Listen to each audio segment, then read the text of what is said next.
ولا یقتلون النفس التی حرم اللہ الا بالحق۔ 8ویں صفت بیان کی تھی گئی ہے ولا یقتلون النفس التی حرم اللہ الا بالحق، کسے جان نو قتل نہیں کر دے، ہاں جو اللہ نے اجازت دیتی ہے۔ حق اسلام دے اندر 3 قتل جائز، شادی شدہ زنا کرے سنسار کر دیتا جائے۔ نمبر 2، اگر کوئی کسی بندے نو قتل کرے اُدے بدلے چنو قتل کر دیتا جائے۔ تے نمبر 3، اگر کوئی بندہ مرتد ہو جائے توبہ نہیں کرتا تو انہوں قتل کر دیتا جائے۔ اس کے علاوہ چوتھا قتل کوئی جائز نہیں اسلام دے اندر۔ فرمایا اسلام دے اندر 3 قتل جائز ہیں، اس کے علاوہ اور قتل جائز کوئی نہیں ہے۔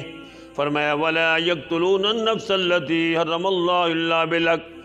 اللہ کریم فرمانے میرے نیک بندے ہونے مومن دا احترام کر دیں، انسانیت دا احترام کر دیں، قتل و غارت اندر نہیں آندے۔ ہاں اسلام نے جو اجازت دیتی ہے 3 قتلوں دی، لیکن وہ بھی وقت دی حکومت کرے، عام بندہ نہ کرے۔ تب فرمایا نا کوئی بندہ قتل کرے تو حکومت بدل دے، شادی شدہ اسلام دی حکومت ہوئے تو پھر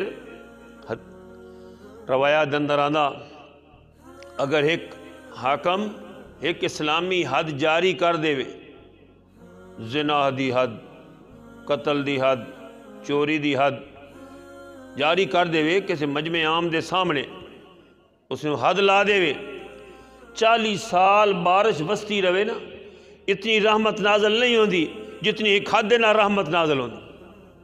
لیکن آج اسلام بس برائے نام رہ گیا۔